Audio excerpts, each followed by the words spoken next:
Vous aimeriez connaître quelques astuces pour être plus à l'aise, pour être moins timide, pour être moins gêné dans certaines situations, notamment lorsque vous avez à discuter avec une fille, avec une femme, quel que soit votre âge, regardez quelles sont les astuces.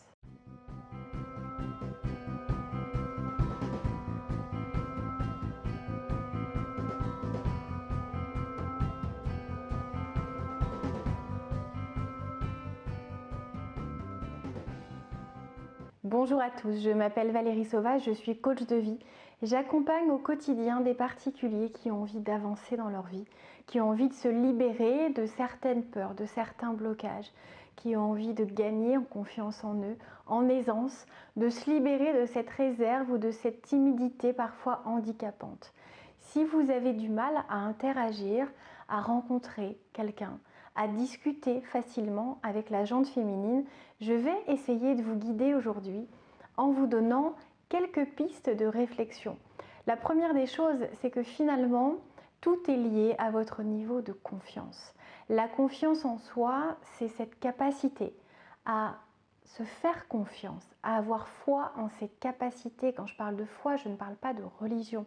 Je parle de croyance sincère et profonde en votre capacité à réaliser quelque chose, en l'occurrence à aller vers quelqu'un, à aller discuter avec quelqu'un.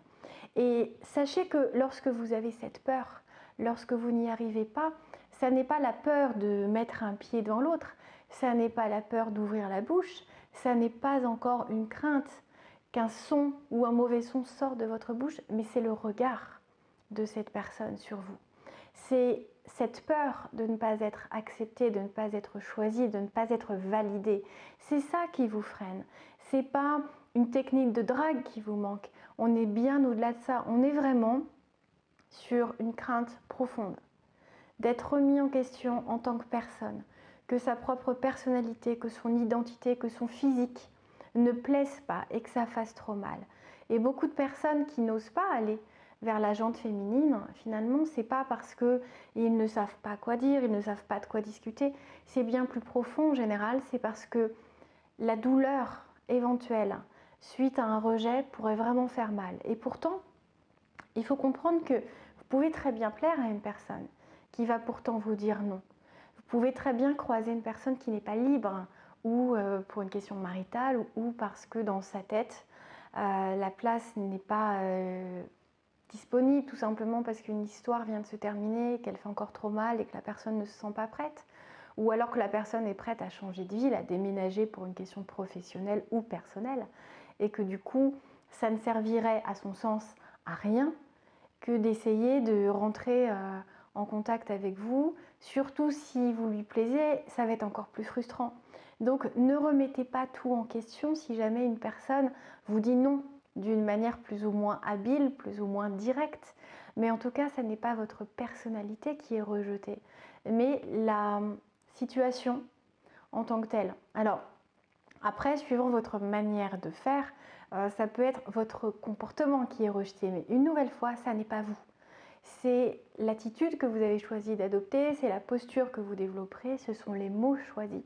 Et ça, c'est autre chose et je ne peux pas vous dévoiler au sein d'une seule vidéo tout ce qui permet d'interagir et de rencontrer et de séduire une femme. Simplement, comprenez qu'être à l'aise avec une fille, qu'être à l'aise avec une femme, ça passe par le fait de ne pas mettre dans la balance un poids supérieur à ce qui se joue réellement.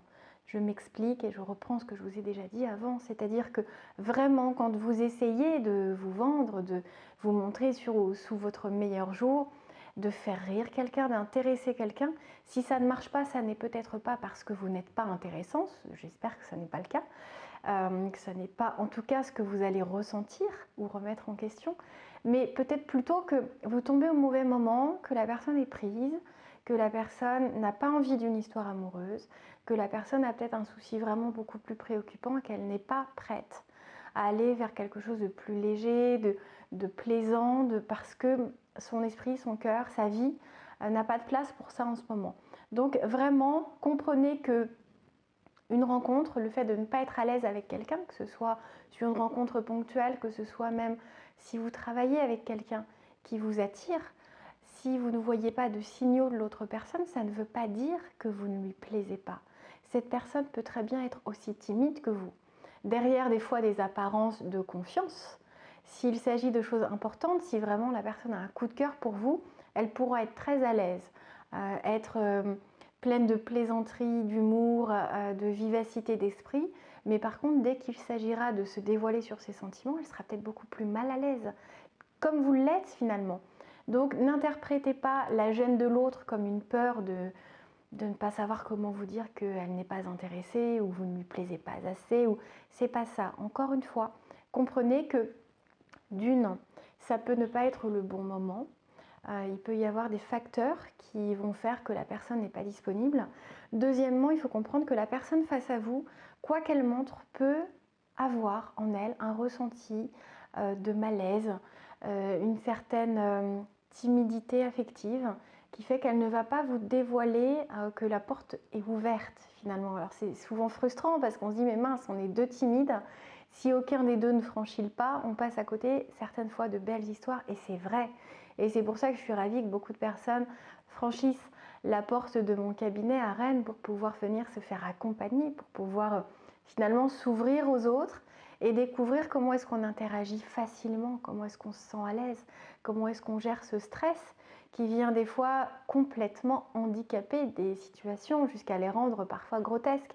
Et vous repartez avec une déception et une boule au ventre parce que vous n'avez pas agi tel que vous le souhaitiez, parce que vous êtes encore retenu, comme avec un élastique qui vous retient, vous y allez, vous tirez, vous tirez, vous tirez, mais on vous ramène toujours en arrière. Là, moi j'ai envie de vous aider à couper cet élastique, que vous avanciez, que vous alliez vraiment vers une vie qui vous correspond, avec une attitude qui vous fait rêver.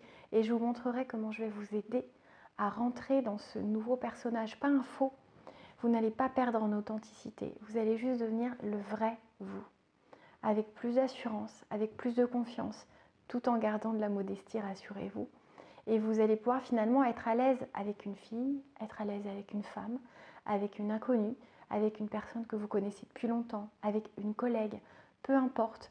Vous verrez que vous saurez abattre les barrières qui vous, pour l'instant, protègent peut-être, mais aussi qui vous empêchent de vivre pleinement. Donc essayez de vous mettre ça en tête et allez, un dernier bonus avant de terminer. Comprenez que si c'est parce que vous avez toujours peur de ne pas savoir de quoi parler, intéressez-vous à la personne. Intéressez-vous à ce qu'elle fait, intéressez-vous à ce qu'elle pense, à ce qu'elle aime. Pas en mode interrogatoire, hein, ça ne se passe pas dans un bureau de police, mais bien dans un bureau sympathique ou dans un couloir ou à la boulangerie ou chez vous autour d'un café. Mais en tout cas, comprenez qu'en vous intéressant à l'autre, vous allez mettre l'accent non pas sur vous, mais sur la personne qui vous attire et ça va vous aider finalement à vous déconnecter de cette pression que vous vous mettez sur les épaules.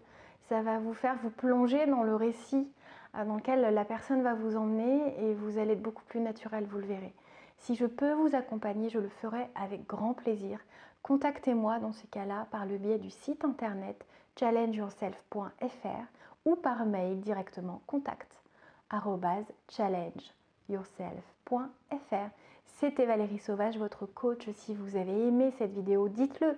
Montrez-le moi, commencez à faire ces premiers pas, là, prenez de l'assurance et mettez-moi un petit pouce j'aime, ça me fera vraiment plaisir, c'est une jolie récompense pour ces déclics que j'ai envie de créer chez vous, cette envie, cette motivation à aller vers la vie de vos rêves. À très bientôt pour de prochaines vidéos et si vous n'êtes pas abonné, abonnez-vous, c'est gratuit, vous aurez ainsi accès à énormément de vidéos qui pourront vous aider à créer sur mesure une existence à la hauteur de vos espérances. À très bientôt, au revoir.